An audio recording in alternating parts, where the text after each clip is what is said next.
kailangan ko. Wala akong magagawa kung wala sa'yo. Akala ko nang dati ako'y nag-iisa, yung pala pag andyan ka ako'y sasaya. Hindi mo ba naririnig ang aking sinasabi? Ang aking Yesu Cristo ay may ngiti sa labi. Walang kasing tahimik ang magiging buhay mo. Diyos ang aking dahilan sa Facebook na nga ba? Wala akong magagawa, oh Jesus, kung ikaw sa akin wala. Lahat ng pangako mo, lahat ng pangako mo, lahat ng pangako mo, kaya mong gawin para sa'kin.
save me.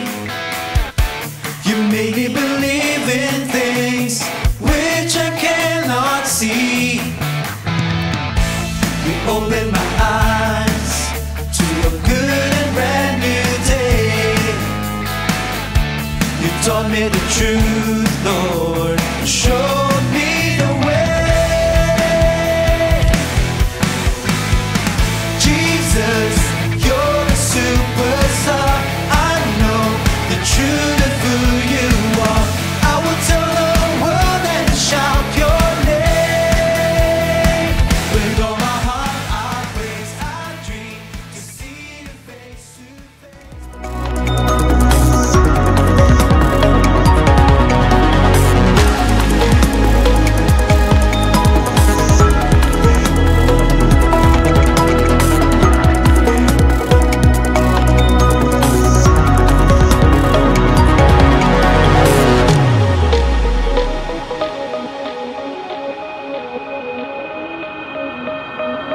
Ibigay po muna natin ang pinakamainam, the best na pagpupuri natin sa Panginoon. At naniniwala po ako, pag nagpapakain ang Panginoon ng kanyang salita at nagbibigay at nagbubusog ng presensya niya, nagre-reward po ang Diyos mula sa langit sa lahat ng kanyang mga anak.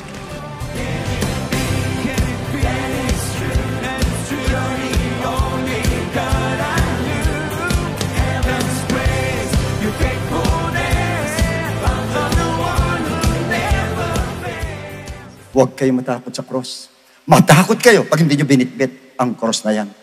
Dahil ang bibitbitin nyo ang cross ng world na si Satanas ang magpapabitbit po sa atin. So hindi po pagalingan ang gifts po, hindi po. Palakihan ng pag-ibig, paapawan ng pag-ibig sa puso po. Mientras marami kang gifts, lalo dapat ang pag-ibig mo nandoon. At bukod sa lahat, yung pag-ibig mo dapat nagpapatuwid. Gift is just an accessory para sa jacket. Ang titignan po ng Lord, hindi tayo with the jacket. Tayo without the jacket. Sino tayo without the gift? Anong klase na pong pagkatao natin? Because the gift is only an accessory of us para magawa po natin yung purpose po natin sa loob ng iglesia. Every ignored warning makes it harder to hear the next one. Always remember, delayed obedience is disobedience. I trust in God, my Savior, the one who will never fail. He will never fail.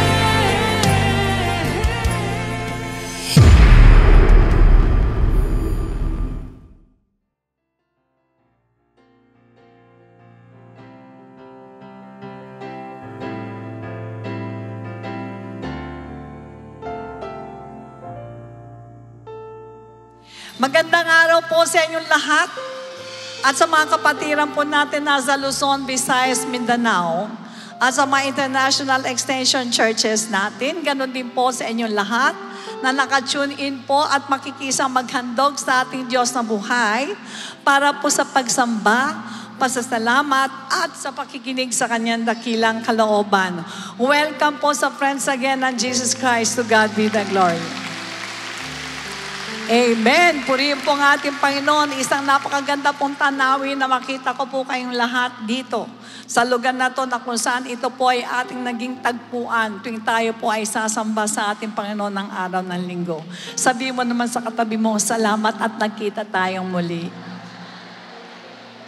Purihin po ang ating Diyos sapagkat kinakailangan po na pakita natin sa Panginoon na hindi tayo manlalamig, hindi tayo manghihina, sa kabila ng gusto ng devil na tayo po ay panghinain at panlamigin. Sabi mo sa nasa likod mong, lagi akong mainit sa paglilingkod sa Diyos. Lagi akong mainit sa paglilingkod sa Diyos. Ayan. Pag sinasabi mo ang isang bagay at pinaniniwalaan mo na nangyayari sa iyo, mangyayari yan. Kaya pag manlalamig tayo, huwag mo sabihin nanlalamig ako, mainit ako palagi. Praise God. Talaga rin naman. Nararamdaman ko pong presensya ng ating Panginoon. Magbasa po muna tayo ng ilang talata sa Biblia sa Psalms chapter 16, verse 7 to 9. I will bless the Lord who has given me counsel. My heart also instructs me in the night seasons. I have set the Lord always before me. Because He is at my right hand, I shall not be moved. Therefore, my heart is glad and my glory rejoices. My flesh also will rest in hope. Purihin po ang ating Diyos. Sometimes hindi po maalis talaga sa isang Kristiyano na magkaroon ng problema. Kaya ang nangyayari po sa atin, hanggang sa pagtulog natin, dala-dala natin ang problema. Pero alam ba ninyo, kapag ginawa natin na ang ating Diyos ang laging nasa kanang kamay natin, sasabihin natin, kayang-kaya ni Lord na lutasin ang problema ko. Amen? Kumisan dadalawin ka ng worries, ng fear sa gabi at hindi mo kayang matulog sa oras na dapat na natutulog ka. Sasabihin sa'yo ng Diyos, anak, matulog ka na. Ako nang bahala sa problema mo. Bukas tapos na yan.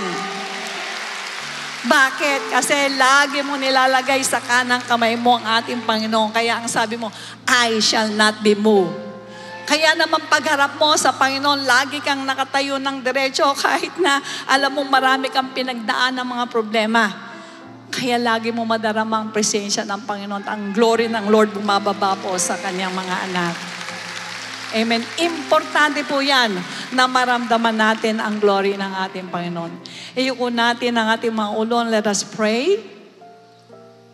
Dakilang Ama, maraming salamat po. Sapagkat hindi po biro ang maging Kristiyano. Kahit na Kristiyano kami, marami pa rin mga problemang dumarating sa buhay namin, kanan, kaliwa, harap, likod. Pero ginawa ka namin, Lord, na lagi nasa kanang kamay namin. Na alam namin na kapag ang kanang kamay namin ay marunong gumamit ang mga salita ng Diyos, ang lahat ng mga problema namin, kayo ang siyang tumatapos. Wala kami magagawa, pero kayo may magagawa. Kaya naman lagi namin pinapresent ang aming sarili sa inyo, Lord, na nakatayo pa rin, matibay, sapagkat I shall not be moved sa mga problemang dumarating. Tinataas po namin ang aming mga sarili sa iyo, O Diyos. Tulungan mo po, Lord God. Patawad mo lahat ng mga pagkukulang, kahinaan.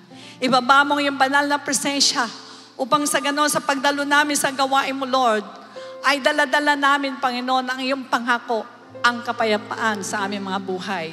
Tinataas namin ito, O Diyos, 10 ng mga magsasalita, ang aawit, ang mga tutugtog, ang aming pong tech prod, kayo na rin po ang bahalang umayos nito, Lord God.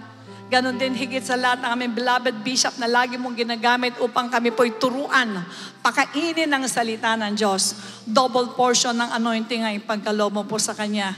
Maging aming beloved Pastor Ludwig na lagi mo ginagamit para ihayag ang mensahe ng kaligtasan. Kayo ang siyang magsalita sa Kanya.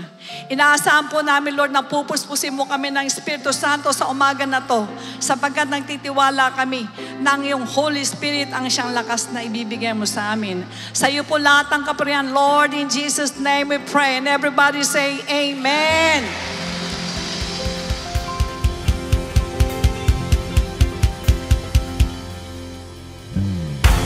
Good morning, church!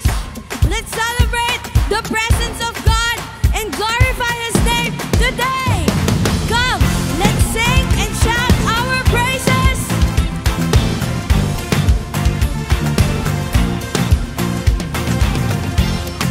Sing to the Lord with all your heart. Come sing your praises to Him. Jesus, my God, here by my side. We're gonna celebrate with Him. Dwelling in the presence of God, in the power of your name. Lord, I know I'll find my way with you. All of my days I want to praise Jesus, my Lord and Savior. Lord, I believe you come and save.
come and stay here in my heart today.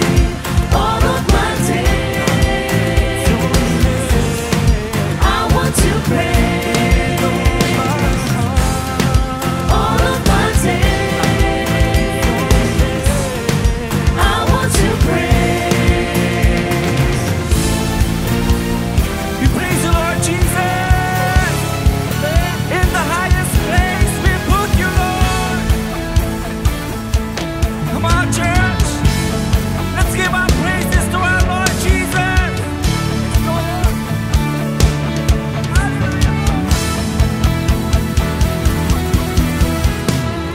Jesus, you are the one I live for. You give perfect love to your people. We rejoice in your love forever. All creation sings. Lord, I love to walk beside you. In your loving arms we delight. And in your presence I see forever. Each and every day. Say when I'm weak. When I'm weak, I'm always strong through the power of the love you've given unto us. In your presence we belong as we lift our hands in praise. Deep in our hearts, Lord, we worship you, singing our praises to your name. Deep in our hearts, Lord, we glorify your name. And Lord, we pray that you will be with us today. We pray, Lord, that you will be here in this place, Jesus. Sing, hold me, church. Hold me in my darkest hour. Lead me, Lord, with your glorious light. And take your people out of darkness, restore the morning light. I desire your Holy Spirit, longing for the touch of your power. Filling every heart with your spirit, Lord, you fill us now. When I'm weak, I'm always strong through the power of the love you've given unto us. In your presence we belong as we lift our hands in praise. Deep in our hearts, Lord, we worship you, singing our praises to your name. Deep in our hearts, Lord, we glorify your name. Jesus, Lord, we pray that you will be with. Deep in our hearts, Lord, we worship you, singing our praises to your name. Deep in our hearts, Lord, we glorify your name.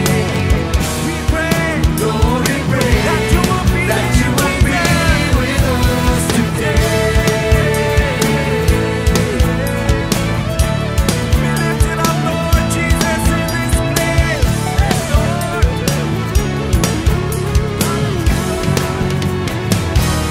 Love to see you, Jesus.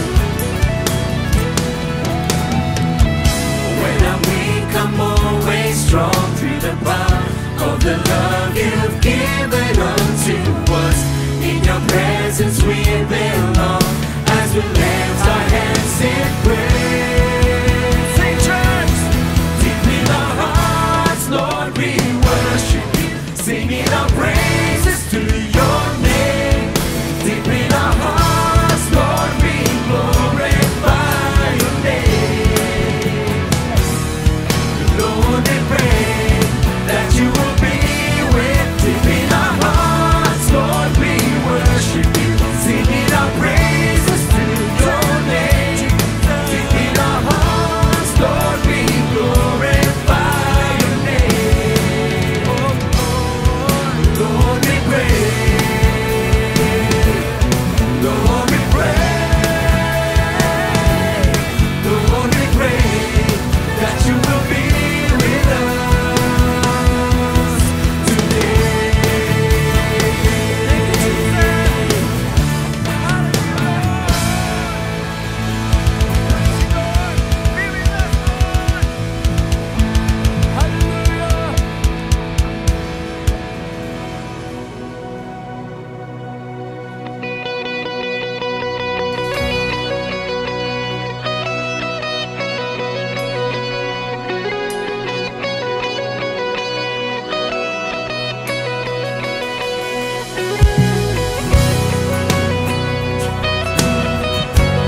sing, we overcome.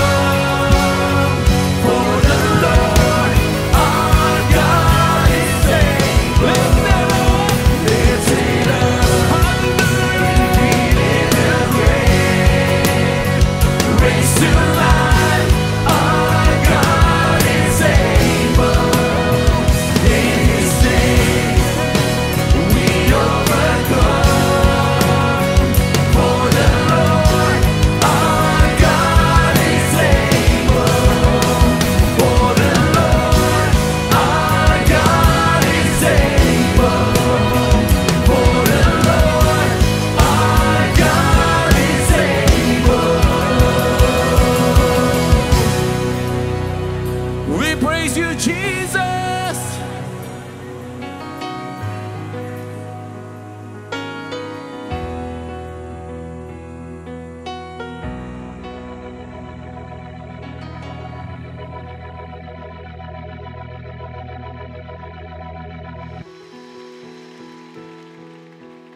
Okay, purihin ng Diyos, mga kapatid, at sumayin niyo ang kapayapaan ng ating Panginoong Jesus.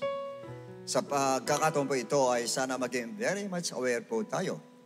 Kasi po, for information po, itong third temple ay malapit ang itayo po. In fact, in-announce na po ito sa Israel. Ay tatayo na nila yung third temple. And for information, lahat po nakaredy na. Pati mga materials na gagamitin, nandun na. Pati mga candlestick doon sa loob ng temple po, nandun na po. Yung red heifer, nandun na rin. Yung iaalay po, nandun na. And even the high priest, nag-appoint na sila ng high priest na mag-aalay po. Meron na rin po. Kaya any moment po, itatayo ito. And everybody knows that once na ito itayo po, the Antichrist will enter into that temple. 2 Thessalonians 2. Papasok po sa loob ng templo at siya po ang uupo doon. But prior to that incident, bago mangyari po yon, the rapture will take place. Sigurado po yon. Yes. Bago siya makapasok po doon, talaga pong rapture po ang magaganap. Otherwise, we're going to suffer from the 7 years tribulation. And we do not believe that the church will suffer from 7 years tribulation. Hindi tayo naniniwala doon. We're a pre-trib po tayo. Hindi tayo dadanas doon kasi we're the bride. Tayo pong Christians, tayo yung bride ng Lord at hindi papayagan ng Lord. Tayo dumanas sa wrath of God. 7 years tribulation is the wrath of God. Hindi papayagan Lord, danasin po natin yon. Kaya lahat po, please, Christians, be aware. Because yung imminence of the coming of the Lord, talaga any moment, the Lord will come any moment. That's why you must be prepared. We must all be ready. Lahat po tayo dapat prepared. As a matter of fact, inallow ng Lord itong ating discipling program na ito. Imagine, at the pulpit. Hindi natin ginawa itong seminar sa pulpit mismo para i-discipling tayo ng Lord. Because I truly believe that yung hindi disciples po, it is hard for you to enter into the kingdom of God without being a real disciples of Christ. Hanggat hindi tayo tunay ng disciples, hindi tayo akit po doon. Diretso na po yan. That's why we must be a disciple of Christ. All of us, we must be a disciples of Christ. Lahat po tayo. Dapat talaga followers and learner of Christ. Sumusunod, nag-aaral po sa atin, Lord. Okay, in the book of Romans chapter 4, verses 1 to 3. But then shall we say that Abraham our father has found according to the flesh. For if Abraham was justified by works, he has something to boast about, but not before God. For what does the scripture say? Abraham believed God, and it was accounted to him for righteousness. And our subject today is entitled, Make Them My Disciples Part 2, The Faith of a Disciple. Yun po ang tatalakayin natin. Ano ang faith ng isang disciple? Okay, yuko natin ang ulo natin. Dakilang salamat ulit sa iyo, Lord, at i-bless mo po ang aming talatang binasa, Ama. And please anoint your servant, Lord, that I may preach your word according to your will.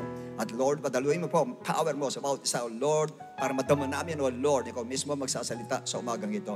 Diyos, salamat, Lord, and this we ask in Jesus' name. Amen and amen. Okay, you may all be seated, please. Now, today is the second part of our discipleship program, Make Them My Disciples. Now, last week, We studied part 1, which is about taking up your cross and follow me. And now, we will study part 2, which is about the faith of a real disciple. Now, as far as salvation is concerned, Paul, the apostle of the Gentiles, said in the book of Ephesians 2, 8-9 says, "For by grace you have been saved through faith." By grace you have been saved through faith. And that not of yourselves, it is the gift of God. Okay. By grace you have been saved. Ano nagligtas sa atin? Grace ang nagligtas sa atin sa pamamagitan po ng faith, sa pamamagitan ng pananampalataya. But take note, hindi sinabing by grace you have been saved through faith alone. Wala pong alone ang faith dito. Faith, comma. And then that not of yourselves. Hindi sa sarili natin. Hindi sa mabuting gawa. Hindi po yun. It is the gift of God. Regalo ng Lord ang salvation. Kaya tayo na-save. Verse 9. Not of works. Ito madalas pinagtatalunan. Ito ang debatable sa lahat. Yung works na yan. Ano yung works ang sinasabi niya? Not of works, lest anyone should boast. So, ang question dito po, does Paul mean that salvation is by faith alone? Wala ka nang gagawin? Remember, we are talking about the faith of a disciple. Pag sinabing faith, maraming areas po ang faith. Andiyan ang saving faith, nandiyan ang faith in prayer, nandiyan ang faith in decision making, and many other areas of faith. Pero dun muna tayo sa saving faith, which is so important to a real disciple of Christ. Where did Paul, our apostle, base his faith? Siya na binase ang kanyang pananampalataya. Romans 4, 1-5. What then shall we say? That Abraham, our father in faith. So dito po binase ni Paul ang kanyang pananampalataya. Our father in faith, Abraham, has found according to the flesh. For if Abraham was justified by works, hindi siya naligtas sa pamamagitan ng gawa. He has something to boast. Kung siya ay naligtas sa pamamagitan ng gawa, siya ay pwedeng magmalaki. But not before God, hindi sa harapan ng Lord. For what does the scripture say? Abraham believed God. Naniwala siya sa Diyos. And it was accounted to him for righteousness. At yun ay binilang sa kanya bilang matuwid siya. Naniwala po siya sa Diyos. Okay. Basically po, maraming preachers, pag sinabing believe, period. Wala na pong kasunod. Basta believe lang. Okay, next verse. Now to him who works. Doon sa inyo na ang salvation ginagawa nyo sa pamagitan ng works, the wages are not counted as grace. Wala ka sa grace. Nando ka sa utang. Sa madaling sabi. Dahil doon sa works ang sinasabi niya. But to him who does not work but believes on him. Doon sa iba na hindi binabase sa gawa ang kaligtasan, pero naniwala sa kanya, who justifies the ungodly, his faith is accounted for righteousness. Valid ang faith mo pag hindi mo ibinase sa gawa. Ang tanong, yun nga ba ang ibig sabihin ni Paul? Wala ka nang gagawin, basta't maniniwala ka lang sa Diyos, sa bibig at ligtas ka na. Yun ba ibig sabihin? Dahil sinabi rin, Romans 10:9, that if you confess with your mouth the Lord Jesus and believe in your heart that God has raised Him from the dead, you will be saved. Pag kinumpisal mo raw, sinabi mo sa bibig mo na ang Panginoon at naniwala ka sa puso na si Jesus Christ ay binuhay ng Diyos, ikaw ay maliligtas. Parang ibig sabihin, ako'y naniniwala si Jesus ay binuhay ng Diyos. Ligtas na ako. Yun ibig sabihin nun. Kung ililiteral mo ganun, piperiod ka sa faith, yon ang ibig sabihin nun. Kahit sino magsabi, ako'y naniniwala na siya ay binuhay ng Diyos, kanya ako'y ligtas na. Yun doon lilitaw. Not only that, verse 13, whoever calls on the name of the Lord shall be saved. Mas matindi ito. Tawagin mo lang daw ang pangalan ni Jesus ay maliligtas ka. So tatawagin ko, Jesus! Ligtas na ako. Yung ba ibig sabihin nun? Yan ang tanong ngayon. Pag gano'n, ibig sabihin nun, magkakaproblema po tayo dyan. Pati kayo mga preachers na nanonood, please listen carefully. Mamumroblema po tayo mga preachers. Ang sabi kasi ng magiting na apostoles, si James 2:19, you believe that there is one God. O, mabuti yan. You do well, okay yan. Even the demons believe and trembled. Kung ang kaligtasan, maniwala ka lang, ay ligtas ka na, itong demonyo naniniwala din. Diligtas din itong demonyo. Ganun lilitaw po yan. At hindi lang yon, may mas mabigat yan. Sa Tagalog, sabihin natin, sumasampalataya ka na, Diyos ay iisa, hindi ba? Mabuti yan. Ang mga demonyo man ay sumasampalataya rin at daig pa tayo. Tayo sumasampalataya pero hindi nanginginig. Ang demonyo nanginginig pa. At ang mabigat, ito. Ito sabihin natin, kasi hindi naman niya sinabi si Jesus Christ ay anak ng Diyos. O sige, sa susunod. Matthew 8:29, ito yung demonyo, inaalihan ng demonyo. Ito sabi ng demonyo. And suddenly they cried out saying, what have we to do with you, Jesus, you, Son of God? Kinonfess niya, Jesus is the Son of God. Have you come here to torment us before the time? Ibig sabihin nun, may oras to mga demonyo talaga. Pero gusto kong bigyan ng diin dito. Yung sinabi ng demonyo, Jesus, you, Son of God. Alam niyo ba ibig sabihin nun? Next verse, 1 John 4:15. Whoever confesses that Jesus is the Son of God, God abides in Him, and He in God.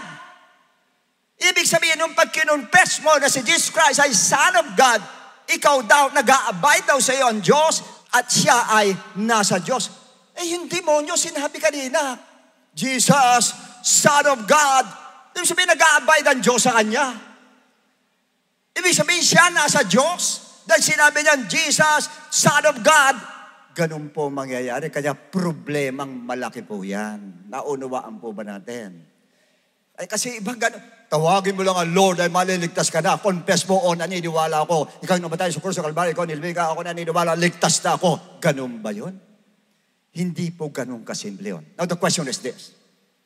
What is the difference between the disciples' faith, saving faith, or belief with the devil's faith and belief? Anong pagkakaiba ng faith nilang dalawa? Ng disciples saka ng demonyo po. Is the faith of Abraham, which is the faith of the Apostle Paul, because he called him our father in faith, does not have work.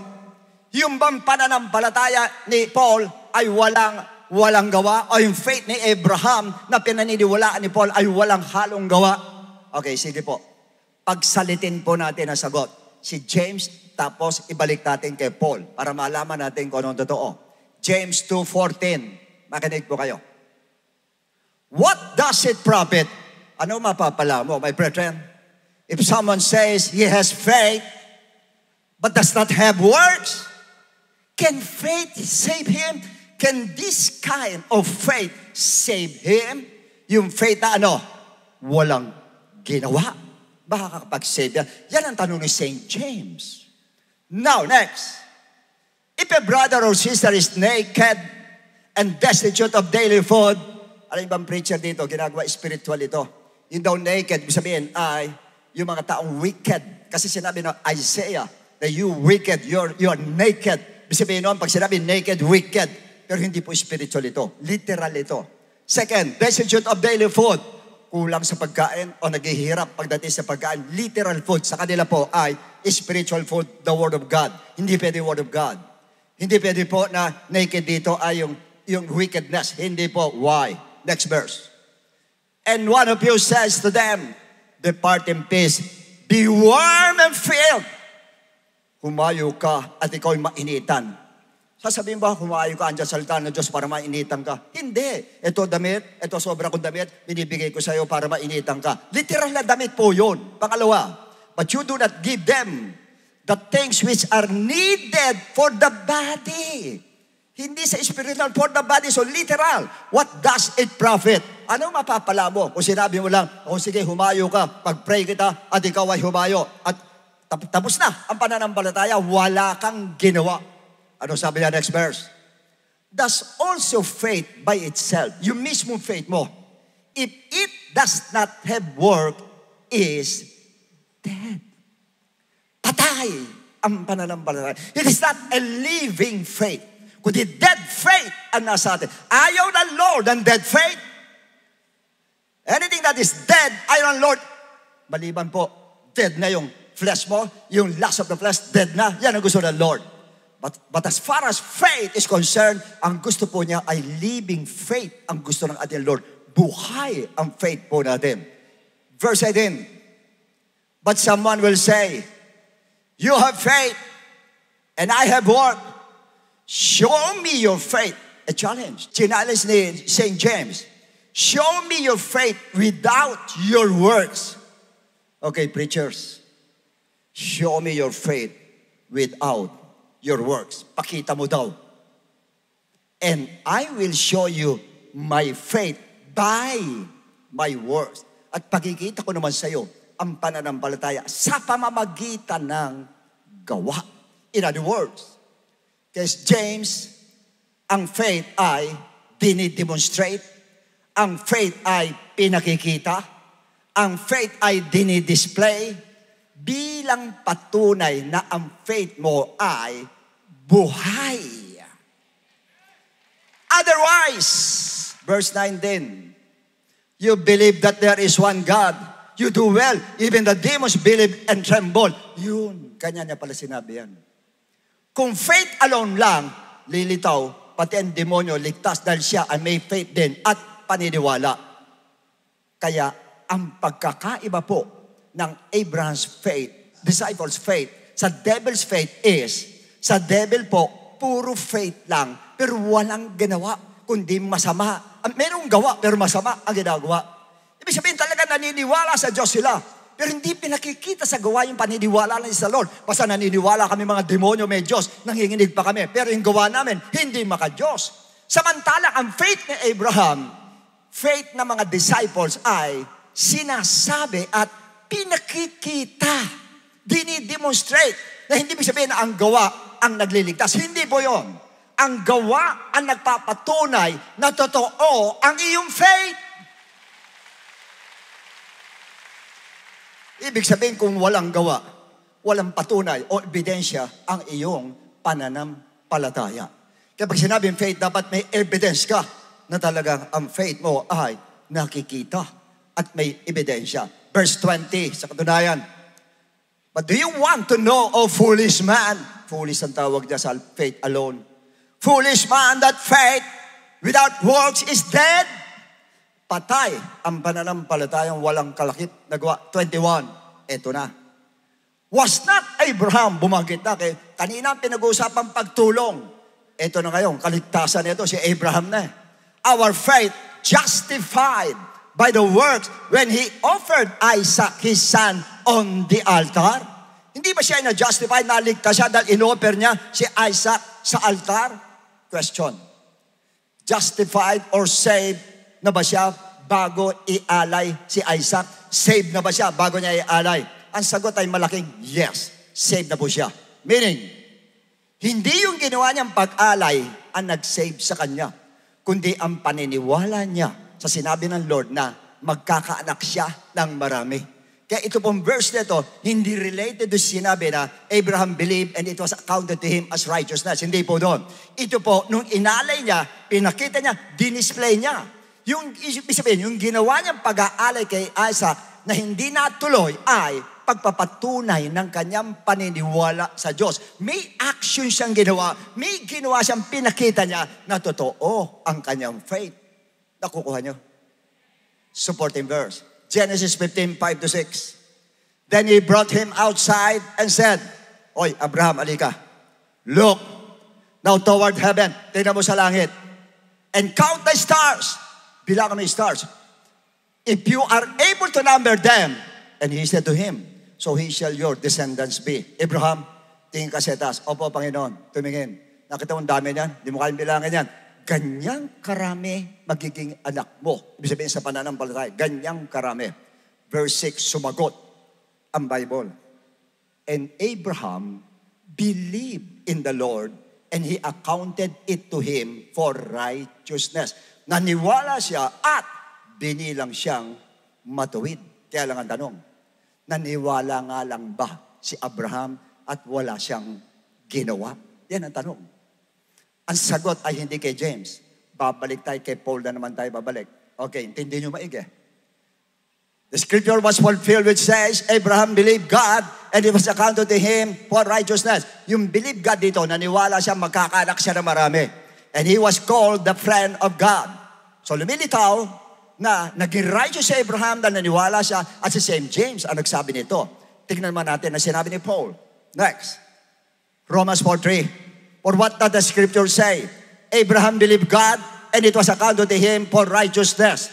In other words, the same statement ang ginamit nila.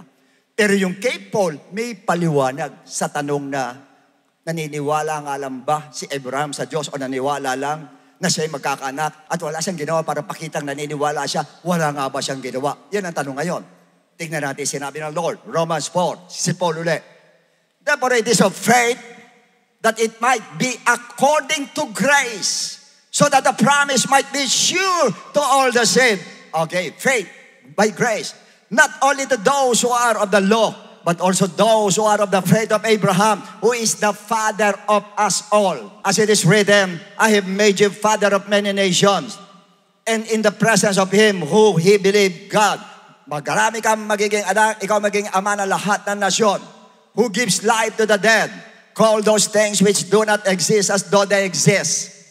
Who contrary to the hope in hope, believe that he became the father of many nations. Naniwala si Abraham na siya magiging ama ng maraming nasyon. According to what was spoken, so shall your descendants be. Ganyan karami ang magiging anak mo.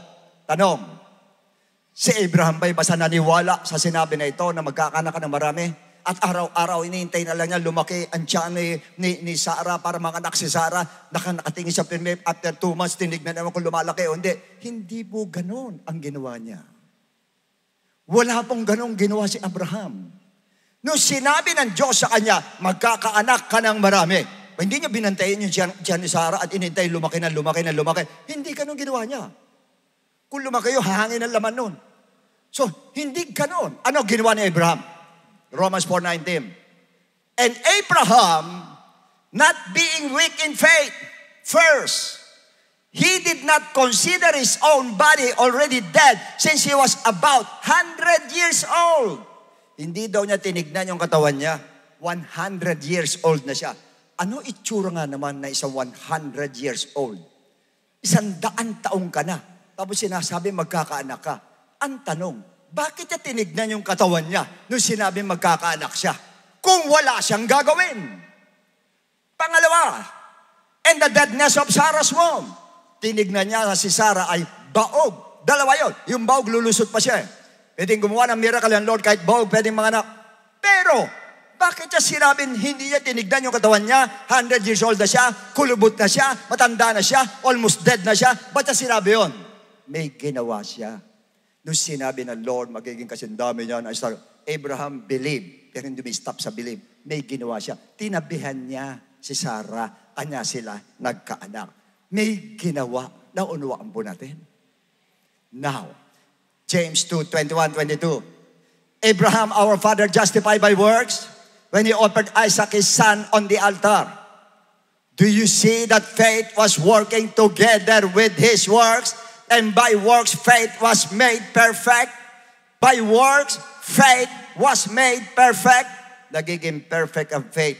Pag mayroon pong works, pag may gawa, yung faith nagiging perfect po. In other words, without works, hindi magiging perfect ang faith. Well, hindi makita. Walang evidence. Your works are a valid demonstration of a true faith. Yung ginagawa mo, magpapatunay na yung faith mo ay totoo at may ebidensya ang iyong pananampalataya. 23-24. And the scriptures which says, Abraham believed God and it was accounted to him for righteousness, and he was called the friend of God. Next verse. You see then that a man is justified by works and not by faith alone. Man is justified by works and not by faith only or alone. Hindi faith lang ang magja-justified sa atin. May gagawin ka. Kaya lang namin pag-usapan natin, ano yung works na sinabi ni Paul, hindi sa works. Ano yung works na yun? Mamaya na po, verse 25, 26. Likewise, nagbigay example si James. Was not Rahab the harlot also justified by works when she received the messengers and sent them out another way? Hindi ba si Rahab? Bakit naligtas? Naniwala sa Diyos. Naniwala lang ba? Hindi. Nung dumating spy sa kanya, tinago niya spy. Kahit siya mamamatay siya, tinago niya. Andun ang pananampalataya niya. Kahit mamamatay ako, alika, Israelita ka, anak ka ng Diyos, tatago kita para hindi ka mapatay. Kaya na-justified ang kanyang faith. Kasi may ginawa po siya. Verse 26. For as the body without spirit is dead, so faith without works is dead also. Patay ang pananampalatayang walang kalakip na gawa. The best example is the heroes of faith in Hebrew 11. Ang sinabi ng puro faith, mga kapatid, by faith, by faith, by faith. Now, ano ibig sabihin ng Ephesians 2:9? Not of works, lest anyone should boast. Hindi sa gawa, kundi ay magmamali ka. Ano yung works na sinasabi dito? Yan ang tanong ngayon. Yan ba'y baptism? Yan ba'y repentance? Yan ba'y sinasabing works ni James? Yan ba? Okay, now, what is the meaning of this? Ephesians 2:9 na yun. Ano yung works na yun? Galatians 2:16. Knowing that a man is not justified by the works of the law, but by faith in Jesus Christ. Even we have believed in Christ Jesus, that we might be justified by faith in Christ and not by the works of the law. For by the works of the law, no flesh shall be justified. Yun po yung works na sinasabi, works of the law. Ano yung works of the law? Law of circumcision, law of ceremonial law, 10 commandments. Yun yung mga law na sinasabi, hindi ka maililigtas noon. Hindi yung law na sabihin natin, magpapabaptize ka, magre-repent ka, hindi yan ang works ka na dapat wala yan. Hindi po yun. Yun yung batas sa Old Testament na ayaw ni Paul na i-apply mo sa salvation dahil hindi na gumagana by grace na tayo naligtas, hindi na sa law. Nakunuhan po natin. Kanya nga sa Galatia, galit na galit siya. Kasi pinasok sila na ibang doktrina mga kapatid para maligtas, kaya nagalit siya. Kanya dito sa by faith, na ito sa Malisa, pag sinabing by faith mayroong works po katulad. Abel, bakit? By faith. Ang sinabi, by faith, Abel offered God. By faith, Noah prepared an ark. By faith, Jacob blessed, Isaac blessed Jacob. By faith, Jacob blessed the sons of Joseph. By faith, Moses refused to be called the sons of Pharaoh's daughter. Puro by faith, pero may works lahat. Why? Kasi hindi naman works of the law yung ginagawa nila. Hindi naman 10 commandments ang ginagawa nila. Hindi ceremonial law ang ginagawa nila. Kundi pagpapakita, pagpapatibay, at dinidemonstrate nila na yung kanilang faith ay totoo. Nakukuha po natin. Pag-aralan nyo maigi yan. Dadyang kayo madadaya pag hindi nyo alam yan. Manambalataya ka lang, ligtas ka na. Faith alone. Unang-una, sinusulatan dyan, Ephesians po, puro mananampalataya na yan, baptized na lahat yan. Kita nyo sa Book of Romans, sinasabi, tayo ba mga nabaptize ay magkakasala pa? Di ba ang bautismo ay katulad ng paglilibing kay Kristo? Bautismado na sila, kaya hindi binanggit doon. Kaya ayan, sinasabi po ng ibang sekta po, yan daw ang bautism kasama sa works. Hindi po totoo yun. Hindi po gawa yun. Instruction ng Lord John para pagpapatunay na ikaw ay talagang disciple sa Lord. Ito mo sinabi, go into the whole world, make them my disciples, baptizing them in the name of the Father, Son, Holy Spirit. Sa book of Acts, baptizing them in the name of Jesus Christ. Ando po ang baptism po pag sinabing salvation. Meaning the faith of the disciple is backed up with demonstration or a strong evidence. May back up po ang faith po nila. Hindi walang backup. Kaya kung tayo po yung magkakaroon ng faith po, kailangan may back up ang faith natin. Pinakikita natin ang faith natin. Dahil yun ang gusto ng Lord. Nakita nyo kay Abraham. Abraham, alay mo yung anak mo. Ano ginawa niya? Pumunta. Nung sasaksakin na, ano sabi na, Abraham, wag. Now I know. At alam naman ng Diyos talaga, kaya na ihala yun Hindi pa pinanganak si Abraham. Alam na niya, kayang ialay yun. Pero ba't sinabi, now I know? Dinemonstrate niya. Gusto makita ng Lord, kahit alam kong gagawin mo, gusto kong makita mo. Para makita dito sa Bible, makita natin mananampalataya, na ang pananampalataya dapat ginagawa mo, hindi sinasalita mo lang. Nakukuha po natin ngayon. Anong faith ng disciples? Acts 20:22. Si St. Paul, the disciple. And see now, I go bound in the Spirit to Jerusalem, not knowing the things that will happen to me there. Hindi ko alam kung ano mangyayari sa akin doon. In other words, he went to Jerusalem, so he made the step of faith. He took the step of faith towards Jerusalem, not knowing what will happen to him in details doon po sa Jerusalem. However, in verse 23 says, except that the Holy Spirit testifies in every city, saying that chains and tribulations awaits me. And again, tayo sa akin, chains and tribulation. The Holy Spirit spoke to him that chains and tribulations await him o nag-iintay sa kanya. In fact, in Acts 21:9-13, now this man had 4 virgin daughters who prophesied. Babae po yan, nagpapropesya. And as we stayed many days, a certain prophet named Agabus came down from Judea. And when he had come to us, he took Paul's belt, kinuha yung sinturo ni Paul, bound his own hands and feet, and said, thus said the Holy Spirit, so shall the Jews at Jerusalem bind the man who owns this belt. Yung may-ari na sinturo na ito, itataling ganito, and deliver him to the hands of the Gentiles. Ilalagay ka sa kamay ng mga hentil na hindi mananampalataya. Yan yung kamatayan niya. And now when he heard these things, both we and those from that place pleaded with him not to go up to Jerusalem. Huwag ka nang pupunta, Paul. Mapapatay ka, mapapatay ka. Next. Then Paul answered, what do you mean by weeping and breaking my heart? Paul, mapapatay ka kasi kanya kami biiyak, pinipigilan ka namin. At sabi niya, what do you mean by weeping and breaking my heart? For I am ready not only to be bound, but also to die at Jerusalem. Ganyan ang faith ng isang disciple. Why? For the name of the Lord Jesus. Alang-alang sa pangalan ng Lord. In other words, the step of faith of a disciple cannot be stopped. Hindi mo kayang pigilin pag humakbang yan ng pananampalataya. Walang makakapigil dyan. Kahit kamatayin pupuntahan, wala pong makakapigil dyan. Ganun ang faith ng isang disciple po. Acts 20:24. Ito sagot niya. Ba't ganun sila? Ito una sagot niya. But none of these things move me. Paul, mapapatay ka. Hindi ako naalog dyan. Even sa that, hindi naaalog ang kanyang faith. Tayo po, pamasahe lang, naaalog na yung faith natin. Kulangin lang ang sweldo natin, naaalog ang faith natin. Nagkabuko lang, naaalog ang faith po natin. Ito papatayin na, hindi naaalog ang faith. Why? The faith of the disciples.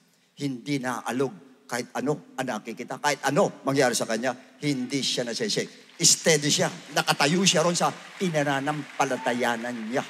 Nakukuha po natin. Bakit siya ganoon? Do I count my life dear to me? Hindi ko tinuturing na mahalaga ang buhay ko. Iyon. Pag binigyan nyo ng todong halaga ang buhay ninyo, hindi kayo magkakaroon ng ganong klase ng pananampalataya. Pilimin yung iisipin yung paano ng buhay ko, paano ng pagkain ko, paano yung dadamitin ko, paano yung bahay ko, paano yung utang ko. Puro ako yan. Why? Kasi minahal mo ng todo. Wala masama mahalin ng sarili. Sinabi yan eh. Pero wag todo. Medya-medyahan mo lang. Ang todong pagmamahal mo dapat sa Diyos. Ang todo natin pagmamahal. Kanya hindi siya nakaalog. At kanya tayo nakaalog. Tayo mas mahal natin sarili natin kaysa sa Lord. Pero siya, mas mahal niya ang Diyos. Kasi hindi nga siya sinabi minahal niya sarili niya. Hindi niya kinaut na mahal niya yung sarili niya. Why? So that I may finish my race with joy. Nasa karera po tayong lahat for information. Mga mananampalataya, pati kayo nanonood sa television. Lahat tayo nasa karera. Pero matatapos mo ang karera kung ganyan ang gagawin mo. Hindi ka maaalog ang pananampalataya mo. Pag naalog ang faith mo, hindi mo matatapos ang race. Hindi mo matatapos once na maalog ang faith mo. Pero once na ikaw, steady ka lang. Matatapos mo, race mo, takbuhan niya, matatapos mo, dire-diretso ka, matatapos mo, why? Hindi ka naalog. Hindi ka nauga. Kahit anong dumating, sige lang, why? Mas mahal ko ang Diyos kaysa sarili ko. At tinatabi ko ang aking sarili, ang Diyos ang number one sa akin, ang Diyos ang nakikita ko, ang Diyos ang number one sa akin, ang Diyos ako aasa, sa Diyos ako aasa. Yun ang faith ng isang disciple. At hindi lang yun. So that I may finish my race with joy and the ministry which I received from the Lord Jesus to testify to the gospel of the grace of God. Ang ministry niya, magpatotoo tungkol sa gospel ng Lord, na ministry nating lahat ang magpatotoo sa gospel ng ating Lord. Kaya lang pagkakaiba, tayo naaalog, siya hindi naaalog. Kaya sa parte yun, how I wish na sana walang maalog sa atin po pagdating sa pananampalataya. Now, tanong, where did Paul's step of faith originate? Saan ang galing yung step of faith niya na kahit mamamatay siya, diretso yung paa niya patungo sa Jerusalem? Saan ang galing yung faith na yun sa kanya? He got it from Abraham, our father in faith. Bakit ko sinabi? Romans 4:12. And the father of circumcision to those who not only are of the circumcision, but who also walk, Abraham walked in the steps of the faith. Abraham walked in the steps of the faith which our father Abraham had while still uncircumcised. In other words, doon niya nakuha yung step of faith kay Abraham po. Paano mapapatunayan? Sabi nila si Paul ang sumulat ng Hebrews, sabi nila hindi yun. Pero sa akin si Paul ang sumulat yan. Hebrews 11:8.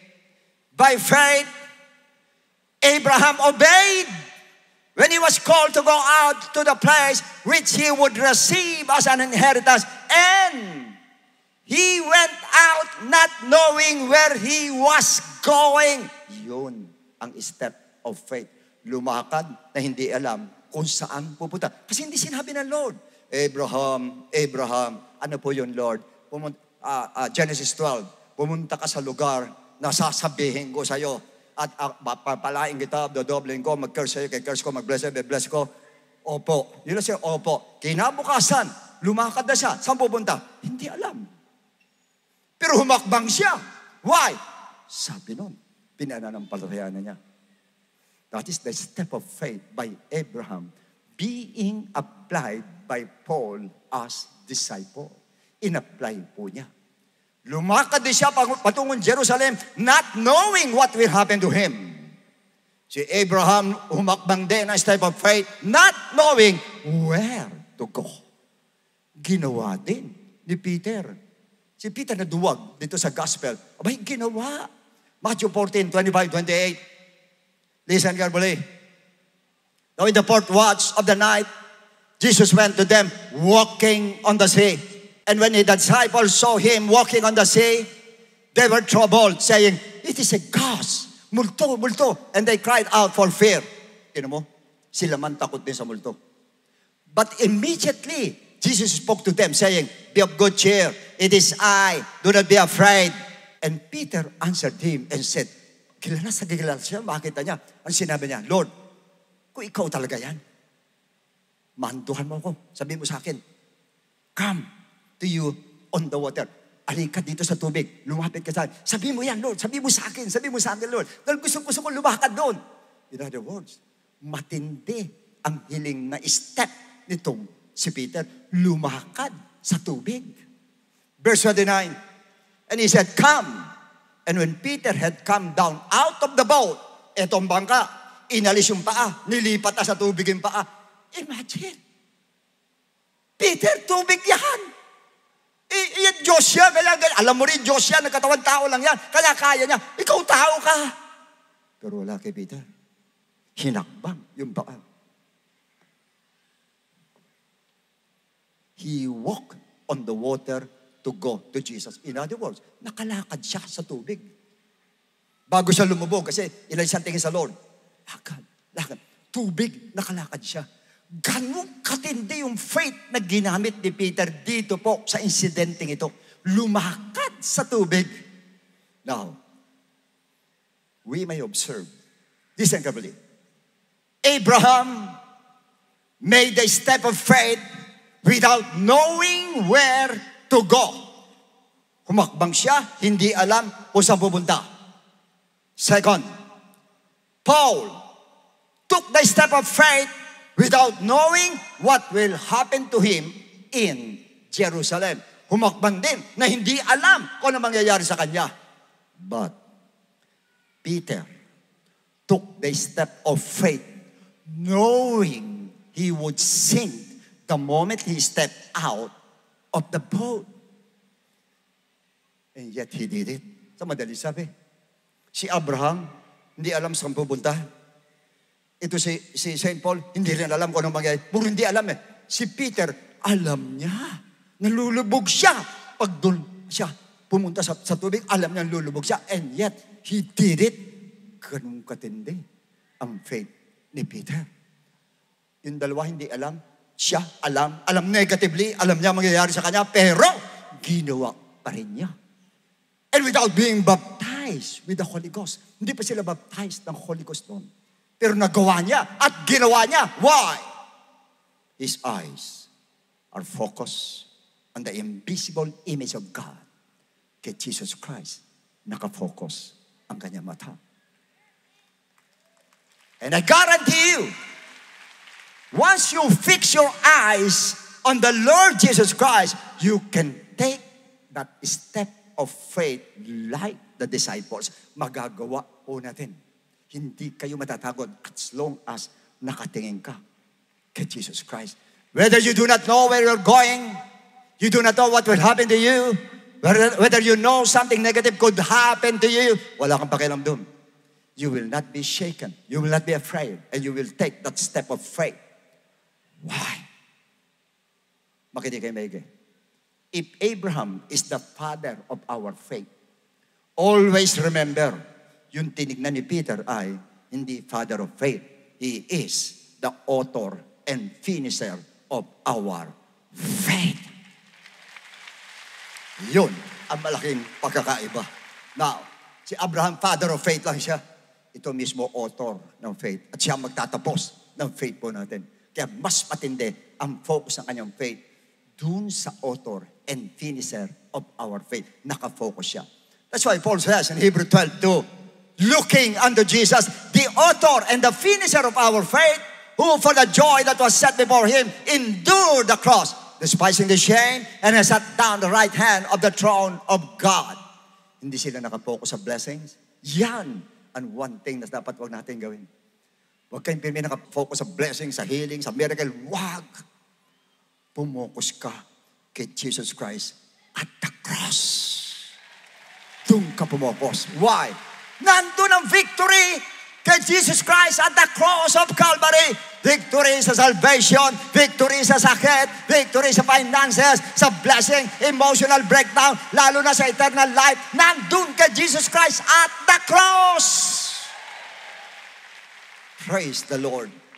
Glory to God.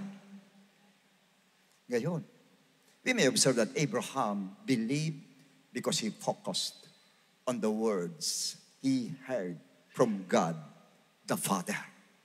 Abraham, Abraham, ano po yun, Lord? Ihalay mo ang anak mo. Pero unang narin niya, Abraham, Abraham, ano po yun, Lord?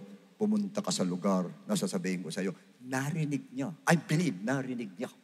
Hindi niya pwede makita ang Lord. Kaya narinig niya. Kay Abraham yun. Now, Paul believed because he was guided by the Holy Spirit and he heard the voice of Jesus Christ directly from heaven. Nagtanong si Paul bumagsak siya, sino po kayo, Panginoon? I am Jesus. Narinig niya, literally, ang boses ng Lord mula sa langit. Kanya siya naniwala. And Peter believed because he saw Jesus Christ in person. Kitang-kita mo si Jesus Christ, nandiyan. Kaya naniniwala siya. Kitang-kita niya, nandiyan dyan eh. But we Christians, as disciples of Christ, did not hear the voice of God literally. We do not see the Holy Ghost that has been guiding us. And we did not see the death of Christ at the cross.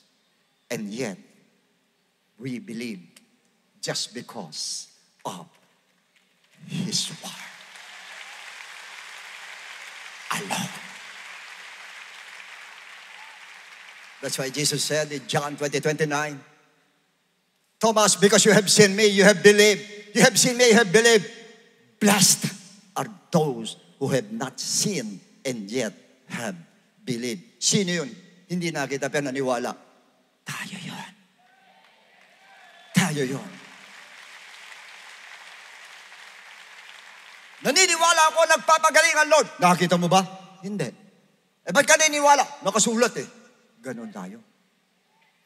Naniniwala kang gagawa ng miracle ng Lord? Oo. Nakita mo? Hindi. Ba't ka naniniwala? Nakasulat eh. Naniniwala kang ligtas ka? Hindi. Wala naman nagbulong sa akin eh. Ba't ka naniniwala? Sinabi rito eh.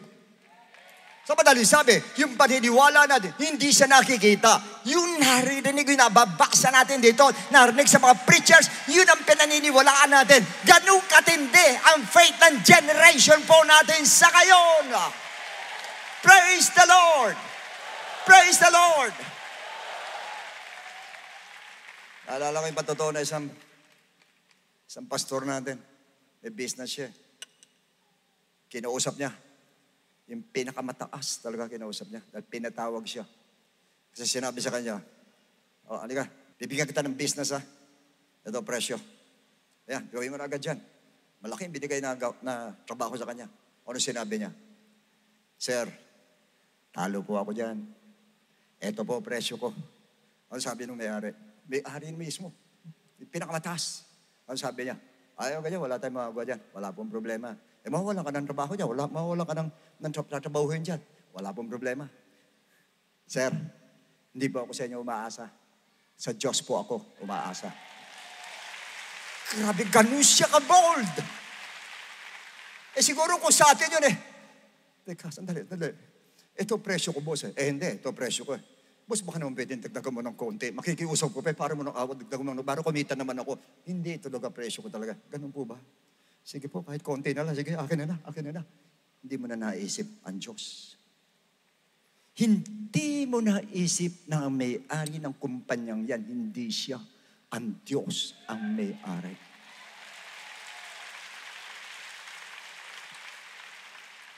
Yung pastor natin, alam niya.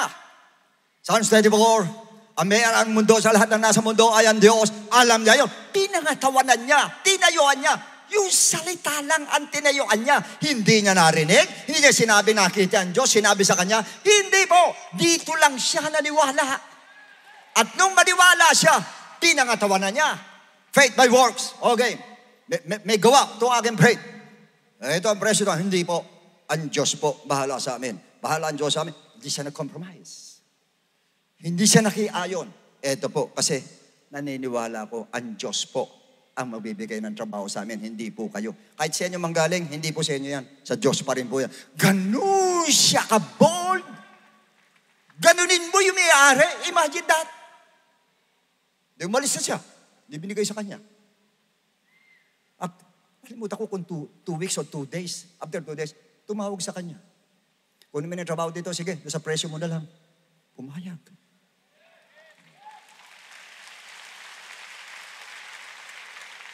At eto pa, bilin. Mag-iingat kayo makipag-usap sa taong yan, ha? Matindi ka usap yan. Yun ang sabi ng may-ari. Mag-iingat kayo makipag-usap, matindi ka usap yan. Imagine that, pinangingilagan siya. Bibigyan na ng hanap buhay, pinangingilagan pa siya. Tayo minsan nagmamakaawa pa sa hanap buhay. Ito hindi. Why? Nananampalataya siya kahit hindi niya nakita. Nananampalataya siya kahit hindi niya naririnig. Nananampalataya siya sa salita ng Diyos. Dito lang sapat na makakalakad siya ng step of faith. Dito sa magitan ng salitang ito, magaganap lahat ang kailangan niya, makukuha niya sa magitan ng Diyos. Woo! And how I wish na sana ganun tayo mananampalataya dahil hindi natin nakita yan. Ito talaga. Ibuhos mo, pananampalataya mo rito. Believe in His Word. Maniwala ka sa salita niya. At mangyayari. At mangyayari. ang lahat na sinabi niya dito sa salita niya. Yun ang faith ng isang tunay na disciples of Christ. So Lord, Assembly, tawayo po tayo lahat. Lahat na nananampalataya sa Lord na siya'y pagagalingin, magsabing Amen. Lahat na nananampalataya sa Lord na hinihingi mo, makukuha mo pag tinayuan mo lang ang pananampalataya mo.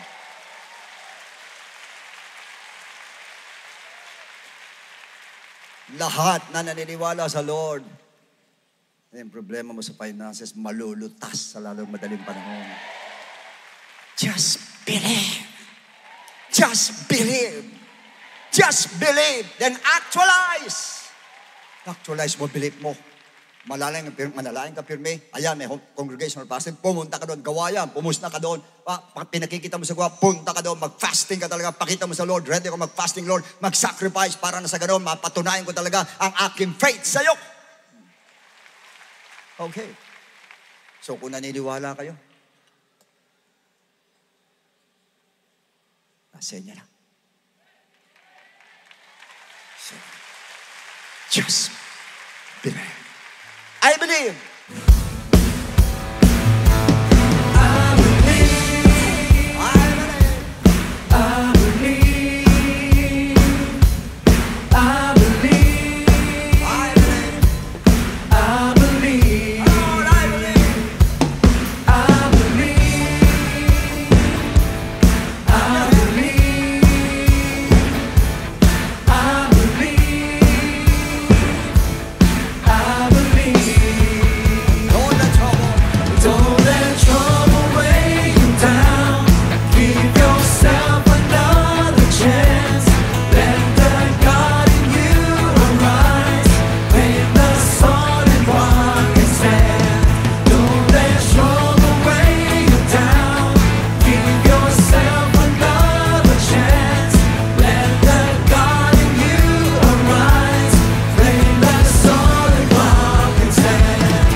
Praise the Lord. Maraming salamat po sa Panginoon for instilling us na kailangan po natin magkaroon ng pananampalataya of course, of a real disciple, mga kapatid. No? Lalo na po na tayo po'y nakafocus po in making disciples. Napakahalaga po niya. Kung minsan tayo po'y nililiglig talaga, hindi po maiwasan. Pagdating sa mga problema, sa mga negativities po, nawawala po yung focus natin sa pagdi-disciple. Pero wag po tayong pumayag, mga kapatid. At ngayon po, ay nangusap po ang ating Panginoon sa atin na hindi po pwede na salita lang ang ating po pananampalataya. Bilang mga Kristiyano, we have to take that step of faith at ipakita po natin na buhay po ang ating po mga pananampalataya dahil nagtitiwala po tayo sa gagawin po ng ating Panginoon. Remember, He is the author and the finisher of our faith. So meanwhile, sa mga bisita po na nandito, kayo din sa mga first-time viewers, napaganda po na mensahe ng ating Panginoon na napakinggan po natin. Ngayon po, pinarating po sa inyo that there's victory in the cross dahil po sa pagmamahal at sa sakripisyo po ng ating Panginoong Jesucristo. Probably ang ilan po sa inyo, nahahadlangan yung pananampalataya mo sa Diyos dahil sa mga pinagdaraanan mo personally sa buhay o kaya dahil sa kasalanan. Pero alam niyo mga kapatid, sa mga bisita na nandito, ngayong araw pong ito ay ang panahon to take that step of faith. Huwag na po nating sayangin. We need to take that step of faith sa pamamagitan po ng pagtanggap po sa ating Panginoong Jesucristo bilang tagapagligtas po natin and believe in His gospel for you to be saved. Now, pag sinabi po natin salvation, ang sabi po sa Ephesians chapter 2 verse 8, for by grace you have been saved through faith. Malinaw po na sinabi ng talata, we are saved by grace through faith. Kaya po ang tanong is this, saan po tayo mananampalataya at maniniwala? That is the question. This found in 1 Corinthians chapter 15 verses 1 to 4. It is about the death of Christ, the burial of Jesus Christ, and the resurrection of Jesus Christ. Alam ko ang iba sa inyo, o karamihan sa inyo, naniniwala po tayo rito. The death, burial, and resurrection na kailangan natin paniwalaan na sa palatandaan. Kaya alam po, ang tanong is believing enough. Pag tayo po ba'y naniwala na ng palataya, tapos na, wala na tayong gagawin. Ito po yung napakinggan natin. Ang sabi po sa 1 Peter chapter 4 verse 17, sa bandang dulo ng talata, what will be the end of those who do not obey the gospel of God? So madalit sabi, ang gospel po ng ating Panginoon ay hindi lang po pananampalataya, hindi lang po paniniwala, but we need to obey the gospel of Jesus Christ. Sinusunod po yan. Pag tayo naniniwala sa Panginoon, naniwala po tayo sa death, burial, and resurrection, kailangan sundin po natin. Hindi pwede na matatapos po tayo doon. Doon natin papakita yung pananampalataya po natin, katulad po ng ating po napakinggan ngayon. Kaya lang paano po natin susundin? Acts chapter 2 verse 38. First, we are going to repent. Tayo po'y magsisisi po ng ating po mga kasalanan. We're going to ask for forgiveness. We're going to confess our sins. At naniniwala po ako kahit pakiramdam mo, ang dami mong kapalpakan, ang dami mong mali, ang dami mong nagawang hindi magaganda, mabibigat na kasalanan sa Panginoon. Hindi interesado ang Panginoon dyan. Ang interesado sa ang ating Panginoon, yung taos-puso na pagsisisi mo. Yan ang tinitignan ng ating Panginoon. Yung taos-puso, yung genuine repentance. Hindi niya iniisip o hindi niya tinitignan yung nakalipas mo, yung nakaraan mo. Ang gusto niya yung taos-puso na pagsisisi. Believe me, my friend, the Lord is willing and able to forgive your sins. Diyan di po papasok yung po death to sin. Yung unang step, we need to repent. Second, we need to be baptized in the name of Jesus Christ. Tayo po'y magpapabautismo sa tubig. Ilulubog po tayo sa tubig. In the name of Jesus Christ po yan. At ang sabi po sa book of Romans chapter 6 verse 4, therefore we were buried with Him through baptism into death, that just as Christ was raised from the dead by the glory of the Father, even so we also should walk in newness of life. Sa madalit sabi, we need to be baptized in the name of Jesus Christ. Ito po yung pagpapakita po natin sa pagsunod po sa gospel ng ating Panginoon. Unang-una, we're going to repent. Second, we need to be baptized in the name of Jesus Christ. So tayo naman po ibabautisman sa tubig. Bakit? Para po bang inililibing po natin ang ating pong mga kasalanan. Kasabay naman po ng paglilibing kay Kristo.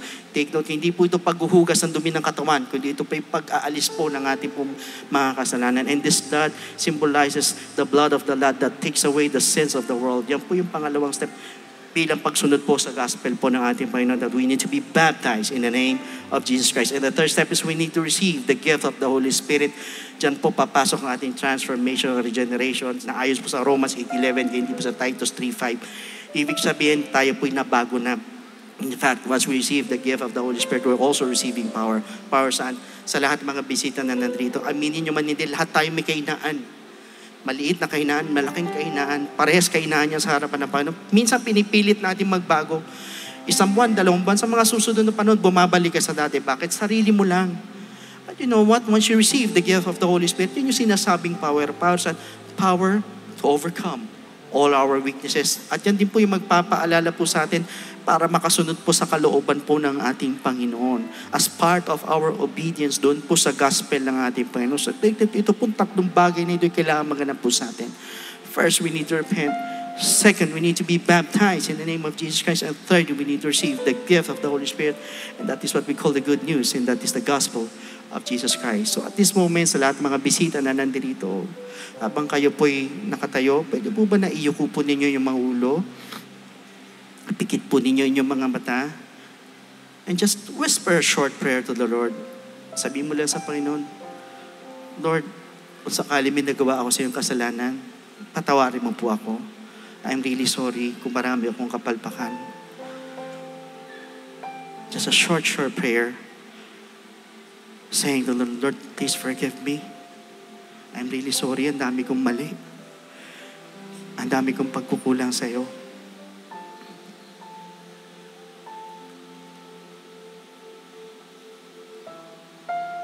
At habang nakayuko po inyong mga ulo at nakapikit po ang mga mata, pwede po ba na itaas po natin ang ating dalawang kamay bilang tanda ng pagsuko sa Panginoon? And please repeat after me with this prayer. Tayo po sa likod, pwede po tumayo. Tapat natin yung kamay natin sa kanila. So please repeat after me sa lahat ng mga bisita na nandito. Habang binabanggit niyo po ang panalangin ito, nandun ang taos puso na tayo humihingi ng tawad sa Panginoon. At nagsisisi po sa ating po mga nagawang pagkakamali at pagkakasala. Please repeat after me. Ganyan po sa lahat ng mga first-time viewers. Panginoong Jesus, lumalapit po ako sa iyo bilang isang makasalanan. Patawarin mo po ako sa lahat ng aking mga pagkakamali at pagkukulang. Sa oras na ito, tinatanggap po kita bilang sariling tagapagligtas at tinatanggap po kita bilang Diyos ng aking buhay. Naniniwala po ako na ikaw ay namatay, ikaw ay nilibing, at sa ikatlong araw ay nabuhay na magmuli. Tulungan mo po ako makapagsimula ng bagong buhay at idagdag mo po ako sa iyong kaharian. Maraming salamat po sa pangalan ni Jesus. Amen. So yan po yung first step. Para sa pangalawang step po, on your right po, doon po sa orange flag, pwede po kayo sumunod dyan. Saglit lang po yan para may explain lang po sa inyo further. Huwag po kayo maglala, wala pong bayad yan. Praise God, palakpakan po natin ang ating pong Panginoon. Pwede sa mga first time na televiewers po natin, andyan po yung mga telephone numbers po natin, pwede po kayo tumawag dyan or otherwise, mag-message po kayo sa ating pong FB page para makapagpa-schedule po tayo ng water baptism. So meanwhile, here's our beloved Pastor Norma for the offertory and announcement. So God bless every one of you and to God be all the glory.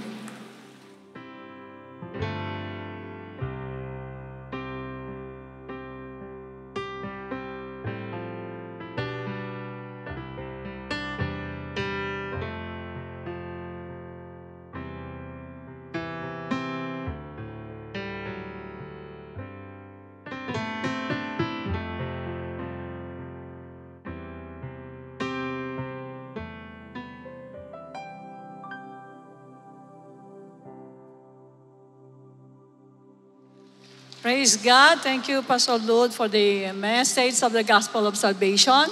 Palakpakan nga natin si Lord. Ayan, sapagkat marami na naman mga kaluluwa na tinawag ang Lord para po sa kaligtasan. Alright, tayo po ay dadako sa ating offertory. 2 Corinthians chapter 9, verses 7 to 8. So let each one give as he purposes in his heart, not grudgingly or of necessity, for God loves a cheerful giver. And God is able to make all grace abound toward you, that you, always having all sufficiency in all things, may have an abundance for every good work. Purihin po ang Panginoon, di po ba nais po natin na tayo po ay sufisyente sa lahat ng mga bagay na pangailangan natin. Pero sometimes tayo po ay nagkukulang sa sa isang bagay. Ang tugol po sa pagbibigay. Alam ko po sa ating pong pang-araw-araw na buhay, marami tayong pinaglalaanan. Marami tayong binibigyan. Pero isang bagay po ang gustong makita ng Panginoon sa atin. Ano man ang paglalagyan mo ng iyong salapi. Sino man ang bibigyan mo ng iyong tulong, lagi kang maglagay ng ngiti sa iyong mga labi. Isang ngiti nga sa mga labi natin, ngitian mo yung katabi mo. Sino ba kasi matutuwa, no? Kunyari, halimbawa, kailangan ko ng tulong. Tapos nangihingi ako sa iyo ng tulong. Tapos ibibigay mo nga sa akin yung tulong mo, pero pabagsak mo sa akin bibigay, natutuwa ka ba nun? Siyempre, hindi. So, hindi po natin dapat gawin yan. Para makuha natin ang pagpapala ng Lord, kinakailangan pag tayo nagbibigay, nakangiti. Ngayon naman po ay panahon na tayo po ay magbibigay sa ating Panginoon. Ngumiti po tayo sa ating pagbibigay. For complete details of our online giving, please refer to the ways and means to give dyan po sa ating ABP. Maraming salamat din po sa mga kapatiran walang sawang sumusuporta sa ating po mga gawain. And to all workers, get ready for our Servants Force Workers Conference on May 20, Tuesday, 10 a.m. at Cuneta Astrodome. All right. And to all businessmen and professionals, be part of this month's ABC Refill, which is a Mother's Day special happening on May 28, Wednesday, 6:30 p.m. at Oriental Palace, Tomas Morato. And you may message ABC's Facebook page to register for 900 pesos per head. Alright, tumayo po tayong lahat. Sabi mo nga sa katabi mo, gusto kong maging disciple. Alam po niyo, napakagandang mithiin na maging disipulo ka ng Lord. Kaya lang, dapat nating isagawa ang pagiging isang tunay na disciple. Iyuko natin mga ulo, let us pray. Dakilang Ama, maraming salamat po sa mga salita ng Diyos na ipinagkaloob niyo po sa amin. Salamat po sa paggabay mo sa aming beloved Bishop, Lord God. Salamat sa mga salitang napakinggan namin, Panginoon. Tunay nga po na hindi po basta-basta maging isang tunay na disipulo. Kinakailangan kami po ay sumunod, Panginoon, sa iyong dakilang kalooban, no matter what cost will be. Alam po namin, O Diyos, na hindi mo kami pababayaan. While na inandog namin ang aming mga sarili sa inyo, alam namin na kung saan mo kami papadpad, gagamitin mo mightily ang bawat isa. Kaya Ama, iunat mo ang iyong mapagpalang kamay sa bawat isang mga anak mong nandirito. Igawad mo ang basbas mo mula ulo hanggang talampakan at gawin mo sa bawat isa ang layunin mo, O Diyos. Ipadala mo kung saan mo sila dadalhin upang sa ganon ay maipangalat, maisiwalat ang buong katotohanan tungkol sa kaligtasan. At maraming tao po ang magkaroon ng kaalaman tungkol po sa salvation. And Lord God, dalangin din po namin ang mga pangangatawan ng iyong mga anak. Lagi mong spare, Panginoon, sa lahat ng mga deadly diseases. Ingatan mo, Lord God, sa mga fiery arrows ng kaaway. And Lord, ganun din po mga financial na kalagayan ng iyong mga anak. Huwag mong pabayaan, Panginoon, na dumapo ang espiritu ng kahirapan, kundi Lord God, i-boost mo masaganang pagpapala ng sa ganon. Hindi lamang po kasya-kasya, kundi sobra-sobra pa sa pangailangan. Maraming salamat po sa gawain ito, Diyos. Salamat po, Panginoon, sa mga nagbigay sa inyong gawain, Lord God. Ibalik mo ng sigsig, doble-doble at umaapaw, Panginoon, ang bawat sentimo na ibibigay niya sa inyong gawain. Pagpalain mo rin ang mga taong lumapit sa harapan, Lord, na hindi lamang sila ngayon tatanggap sa iyong banal na salita, kundi idagdag mo, Panginoon, sa inyong gawain. And Lord God, patuloy na pinapagpala ang gawain ng Jesus Christ. To God be the glory. Sampu ng lahat ng mga church na nagtuturo, Panginoon, ng katotohanan kung paano mga tao ay magkakaroon ng tunay na kaligtasan. Tulungan mo po kami, Lord God, ng aming bansang ito ay maitaas, Panginoon, sa inyong harapan. At nang sa ganon, Lord, ay puro pagpapala ang ipagkaloob mo sa amin. Huwag mong pahintulot, Panginoon, sa ano pa mga kaguluhan ng bansang ito. Huwag mong pahintulot sa gyera, Panginoon. Huwag mong pahintulot sa lindol. Huwag mong pahintulot sa bagyo. Bagkos, O Diyos, alam namin, Lord, nakasama ka namin at ibibigay mo sa amin, Lord, ang lahat ng mga bagay na tama para po sa aming kalagayan. Maraming salamat po sa inyo. Ingatan mo pong bawat isa sa pag-uwi. Sa iyo po lahat ng kapurihan, Lord. In Jesus' name we pray. And everybody say, Amen. Amen. Praise God.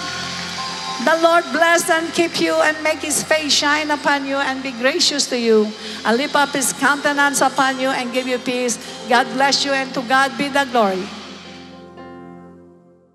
A blessed day, dear brethren. Let's take a moment to listen to these important reminders. For online giving and Bible study offerings, you may refer to these complete details.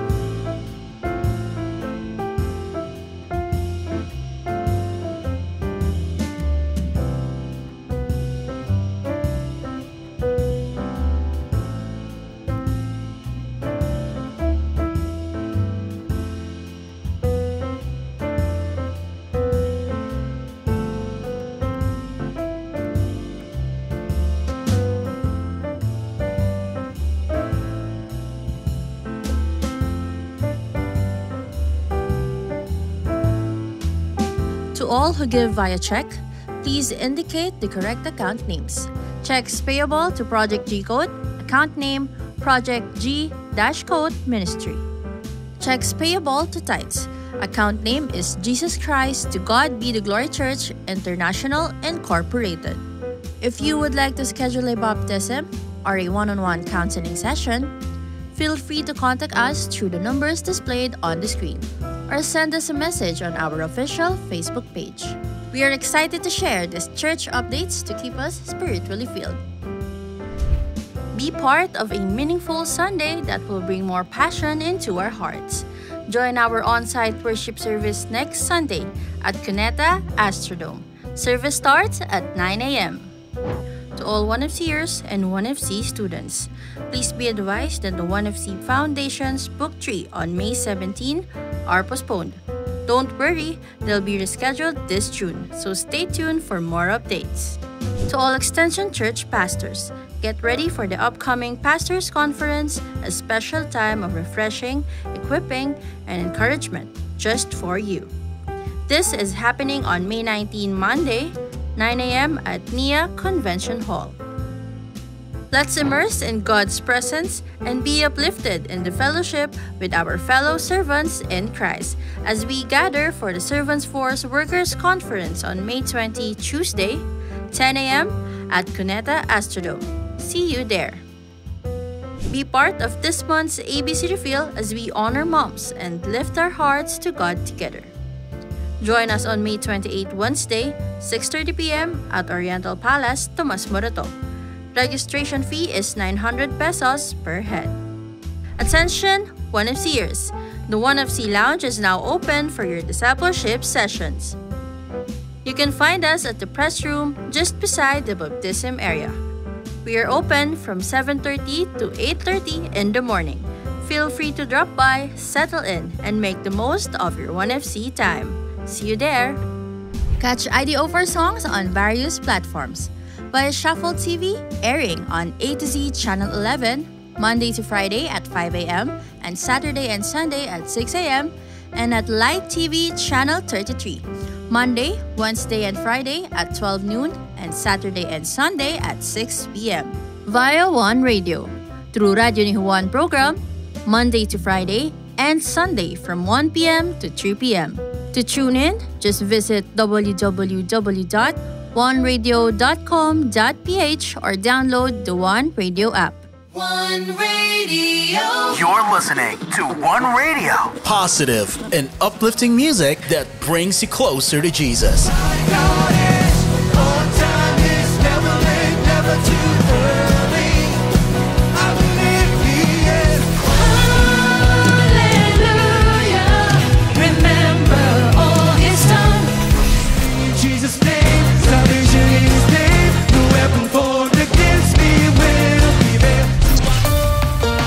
Broadcasting 24 hours a day, 7 days a week, bringing you the faith, hope, and love of Jesus. Online at oneradio.com.ph, on your smart speaker, or through the One Radio app.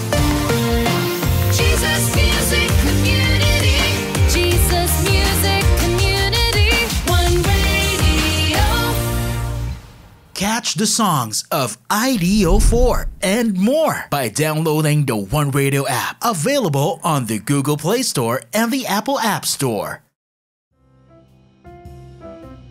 Via Spotify, Apple Music, Deezer, Amazon Music, and other music streaming apps. Want to use your God-given gift and skills for His greater glory? Be part of the Servants Force. Sign up as a volunteer or become an SF worker. We are actively seeking those who can join the Comrades and Gideon teams. Scan the QR code or fill out the ministry form found on our website or at the information area every Sunday. The Servants Force Department will get in touch with you after successfully submitting the form. Grab this opportunity now.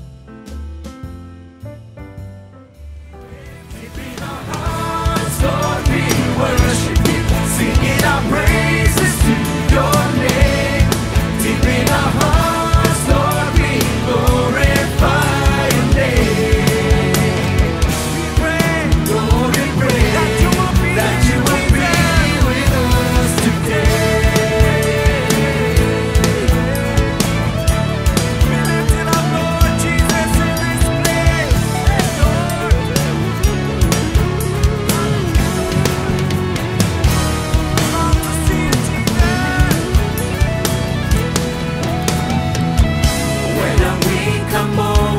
strong through the power of the love you've given unto us.